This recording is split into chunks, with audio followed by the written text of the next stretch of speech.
Iniciando aqui, então, a terceira parte do nosso mini treinamento de hoje. Hoje nós iniciamos o mini treinamento sobre o curso dessa quinzena, que é o Laboratório Simulabo Sim, aula 10. Chegamos na metade ao terminar essa quinzena, dos 20 cursos que nós temos. Né? Tem uma playlist com todas essas gravações do ano passado e desse ano sobre esse mini treinamento. Só de assistir ali já tem muita coisa para qualquer um dos senhores aprender.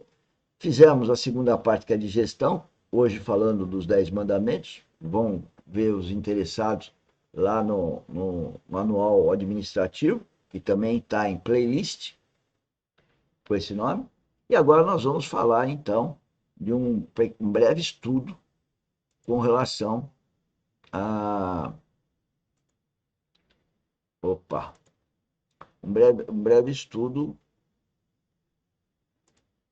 aqui. Agora sim,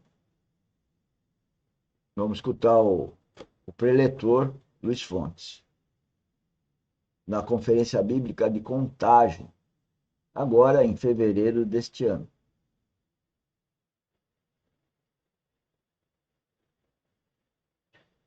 Agora a internet te O ajudar. Evangelho da Glória do Deus Feliz. Evangelho de João, capítulo 1, versículos 14 e 18. Diz assim: e o Verbo se fez carne e habitou. A palavra aqui é tabernaculou. E habitou. Agora, irmãos, nós temos um tabernáculo.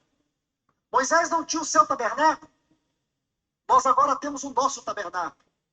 Moisés, antes de Cristo, né? Ele tinha lá, você vai na Bíblia, fala em tabernáculo. Seria a casa de Deus, não um lugar que Deus ficaria. É espiritual, né? Mas tinha essa coisa objetiva que era o vernáculo. Era o tabernáculo. Então tem toda uma história sobre como foi feito o tabernáculo. E depois tem também Salomão, que construiu um magnífico tabernáculo, né? Que encheu de glória Deus. Mas depois de Cristo, então, cada um de nós é um tabernáculo, é o corpo.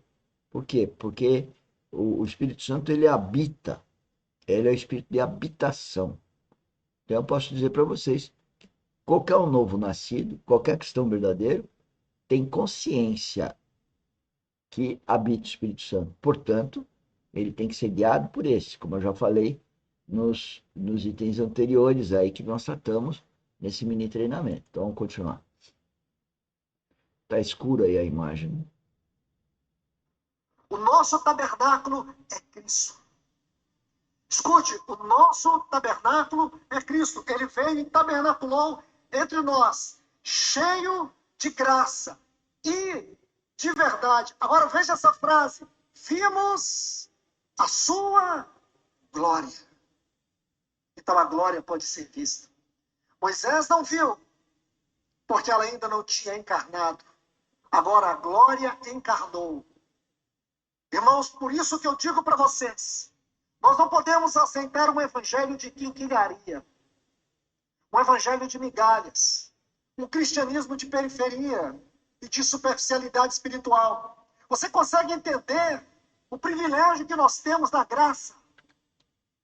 Moisés estava debaixo da lei. É só você pegar 1 Coríntios, desculpe-me, 2 Coríntios, ler o capítulo 13 e o capítulo 4. Você vai ver que o capítulo 3 e o capítulo 4 compõem um assunto só. No capítulo 3, o Espírito Santo vai fazer um paradoxo entre a espiritualidade da lei e a espiritualidade na graça. E ele vai dizer que quando a glória do Senhor se manifestava na face de Moisés, ele tinha que cobrir o rosto, porque o povo não podia ver aquela glória. Quando inicia o capítulo 4, de 2 aos Coríntios, ali ele vai falar sobre o ministério do Espírito.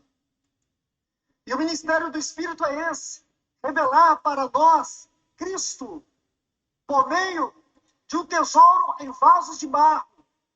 Esse tesouro em vasos de barro para que a excelência do poder seja de Deus e não de nós. Esse é o ministério do Espírito. O vaso de barro somos nós que nascemos de novo. Então, nós somos tidos, biblicamente, como vasos. E quando eu falei há pouco que nós somos tabernáculo, vaso, na Bíblia são sinônimos. E quando eu falei que Cristo habita em nós, Espírito Santo, espírito de habitação, tudo espírito. E nós estamos em Cristo, que é a glória, tá? Só para colocar com as minhas palavras. Trazer para nós a revelação do nosso Senhor Jesus Cristo. Então escute aqui, vimos a sua glória, como a glória do unigênito do Pai. Agora, por favor, versículo 18. Ninguém jamais viu a Deus. O Deus unigênito que está no seio do Pai é quem o revelou. Ora, meus irmãos, perceberam um aparente contraste aqui? No versículo 14 diz, vimos a sua glória. No versículo 18 diz, ninguém jamais viu a Deus. Agora eu quero que você preste atenção, porque nós vamos para a interpretação. Veja o grande significado e a conexão que existe entre esses dois versículos. Versículo 14, vimos a sua glória. Versículo 18, ninguém jamais viu a Deus. Agora vamos prestar atenção em detalhes pequenos aqui. Para isso eu quero lembrar vocês, no versículo 18, de Êxodo 33, Moisés diz assim, rogo-te, mostre-me tua glória. Versículo 20, não me poderás ver a face, porquanto homem nenhum verá minha face e viverá. Versículo 23, depois, em tirando eu a mão, tu me verás pelas costas, mas a minha face não se verá. Vamos entender isso, irmãos. Vamos compreender. Veja algo aqui. Esta glória encarnada, essa glória que tabernaculou, essa glória que para nós é uma pessoa encarnada. Esta glória aqui, só é possível nós vermos esta glória por meio daquele que está no seio do Pai. Aqui existe um ponto muito importante, eu preciso chamar a sua atenção. Essa glória encarnada na pessoa do Senhor, nós só podemos ver por meio dele. E por quê? Porque ele é aquele que sempre esteve no seio do Pai, mesmo na sua encarnação. Este é um segredo glorioso da vida do nosso Senhor. E aqui quero mostrar algo para vocês. Por favor, meus irmãos, irmãs, olhe aí na sua Bíblia, Evangelho de João, capítulo 17, o versículo 24. Vamos olhar as palavras do nosso Senhor. Não são palavras que você pode ler de qualquer maneira. Sabe aquelas porções da Bíblia em que você precisa tirar a sandália dos pés? Esta é uma delas. Nosso Senhor está intercedendo pela sua igreja. Aí ele vai dizer assim, versículo 24, Pai, a minha vontade... Escuta o que ele vai falar agora. A minha vontade é que onde eu estou... Está vendo aí? A vontade de Cristo, onde ele está. E aí? Lembre-se, João capítulo 1, versículo 18. O que está em João capítulo 1, versículo 18? Não é a ideia dele, está lendo. Ninguém jamais viu a Deus. O Deus unigênito. Deixa-me fazer uma interpretação. Essa palavra unigênito aqui, ela não pode ser traduzida apenas como um filho único de Deus. O único filho. Essa palavra foi colocada nesse texto aqui para dizer que ele é o único capaz de revelar Deus. Estão vendo? Então nunca olhe para... Vou te ver com a sua Bíblia aberta em João 17. Eu só estou citando. Nunca tome esta palavra unigênito no capítulo 1 de João, versículo 18, para fazer uma referência a Jesus como filho único de Deus. Mas como aquele único. Ele é o único capaz de nos revelar Deus.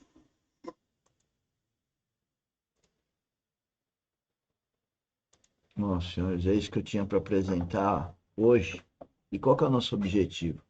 Achar que nesses 10 Esse é o minutos a primeiro gente candidato. vai. Mas, na sequência, nós temos aí Esses 10 minutos é só para a gente alertar os senhores para irem lá no canal YouTube, né, e ver o original, estudar, ou estudar, aí ouvir, né? Para desenvolver, inclusive, o ouvido espiritual. Então, por isso que nós temos um trabalho cotidiano aqui, tá? De estar através da internet, Academia Dynamis, mandando esses estudos, né? Então eu peço para vocês não só se inscreverem no canal YouTube, mas compartilharem. Põe lá para dar o sininho, né? Avisar que tem novo vídeo, porque a partir dessa semana, a cada 1, 2 horas, nós estamos mandando vídeo todo dia, das 5 da manhã até meia-noite. Tá? Com qual objetivo? O objetivo é de desenvolver a prática da vida espiritual, dentro do foco da engenharia geotécnica, do empreendedorismo. O empreendedorismo vale tanto para um técnico de campo, um auxiliar de campo, como um engenheiro pós-graduado, como engenheiro sênior pós-graduado, enfim, todas as escalas. Por quê? Porque a nossa visão é celestial. Então, cabe todo mundo. Por isso que eu falo, compartilhe, né? E ajude o reino de Deus. Não que ele precise de ajuda, nós que precisamos ajudá-lo para termos os galardões que estão claros lá na palavra de Deus, que são uma forma de você ter mais galardões. O que representa isso, não vou entrar no pormenor, mas certamente é coisa boa, né? Porque fala herança, galardão, e eu estou atrás disso. E você?